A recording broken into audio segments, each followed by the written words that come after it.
Hello friends, इस video में हम टाइप्स ऑफ क्रोमोसोम्स के बारे में देखेंगे। टाइप्स ऑफ क्रोमोसोम्स के दो बेसिस या दो आधार होते हैं। पहला है क्रोमोसोम में सेंट्रोमियर के पोजीशन के आधार पे। इसके आधार पे ये चार तरह के होते हैं: एक्रोसेंट्रिक, टेलोसेंट्रिक, मेटासेंट्रिक और सब मेटासेंट्रिक। दूसरा है नंबर ऑफ सेंट्रोमियर के आधार पे।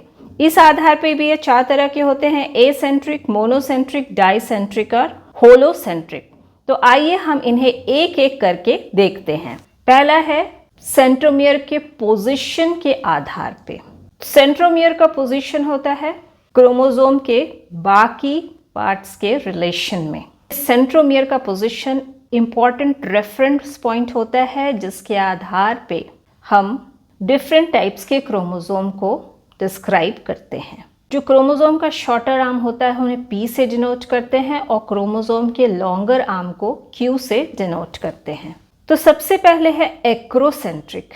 ये रॉड लाइक क्रोमोसोम होता है जिसमें सेंट्रोमियर का लोकेशन होता है सब टर्मिनल, या फिर हम कह सकते हैं उसके टिप के नज़दीक, अर्थात सेंट्रोमियर क्रोमोसोम के एक एंड के पास प्रेजेंट होता है। इसकी वजह से क्रोमोसोम में एक बहुत छोटा आर्म होता है और एक एक्सेप्शनली लॉन्ग आर्म होता है, यानी कि शॉर्टर आर्म जो होता है वो लॉन्गर आर्म के कंपैरिजन में काफ़ी छोटा होता है। एग्जाम्पल है ह्यूमन क्रोमोसोम नंबर 13, 15, 21 एंड 22। तो ये है एक्रोसेंट्रिक क्रोमोसोम। यहाँ सेंट्रोमियर एंड के पास प्रेजेंट होता है या फिर ये सब टर्मिनल होता है, इसलिए एक आर्म बहुत छोटा होता है और एक आर्म काफ़ी लंबा होता है। टेलोसेंट्रिक क्रोमोसोम ये भी रॉड लाइक क्रोमोसोम होते हैं और यहाँ पे सेंट्रोमियर टर्मिनल एंड पे या प्रॉक्सिमल एंड पे प्रेजेंट होता है, मतलब कि इसके टिप पे प्रेजेंट होता है।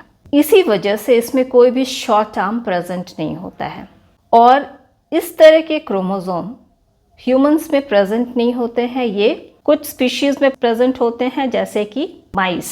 ये है टेलोसेंट्रिक क्रोमोसोम जहाँ पे कि सेंट्रोमियर इसके टर्मिनल एंड पे प्रेजेंट होता है और इसलिए यहाँ पे सिर्फ एक आर्म होता है, शॉर्ट और लॉन्ग आर्म नहीं बल्कि सिर्फ एक आर्म प्रेजेंट होता है। फिर थर्ड है मेटासेंट्रिक क्रोमोसोम। ये वी शेप में अपीयर होता है।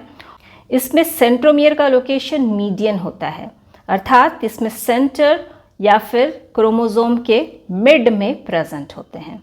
इस वजह से दोनों आर्म का लेंथ जो है वो सेम होता है या इक्वल होता है, अर्थात P = Q।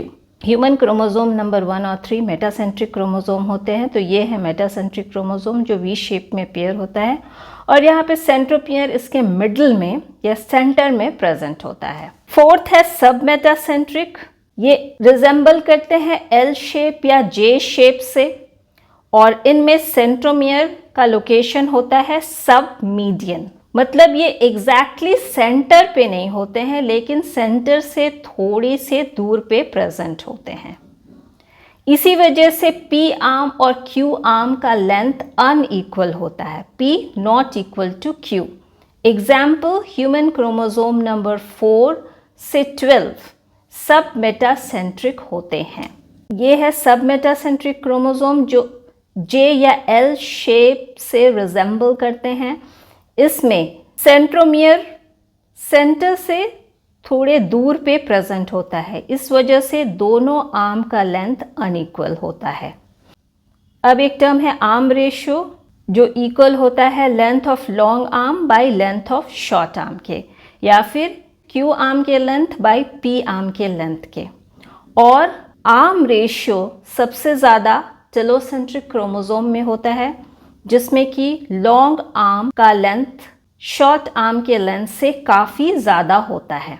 फिर सेकेंड बेसिस है सेंट्रोमियर के नंबर के आधार पे। इसमें पहला है एसेंट्रिक, मतलब इसमें सेंट्रोमियर प्रेजेंट नहीं होते हैं और ये बनते हैं जब क्रोमोसोम ब्रेक करता है और उनके पार्ट्स बिना सेंट्रोमियर के फ्यूज करते हैं। इसी वजह से ये माइटोटिक स्पिंडल से अटैच नहीं होते हैं, इसलिए ये सेल डिवीजन में पार्टिसिपेट नहीं करते हैं। तो ये है एसेंट्रिक क्रोमोसोम जिसमें कि सेंट्रोमियर एब्सेंट होता है या सेंट्रोमियर प्रेजेंट नहीं होता है। दूसरा है मोनोसेंट्रिक क्रोमोसोम, जिनमें एक सेंट्रोमियर प्रेजेंट होता है, उन्हें मोनोसेंट्रिक क्रोमोसोम कहते हैं। ये सबसे कॉमन होते हैं। ये है मोनोसेंट्रिक क्रोमोसोम, इसमें एक सेंट्रोमियर प्रेजेंट है।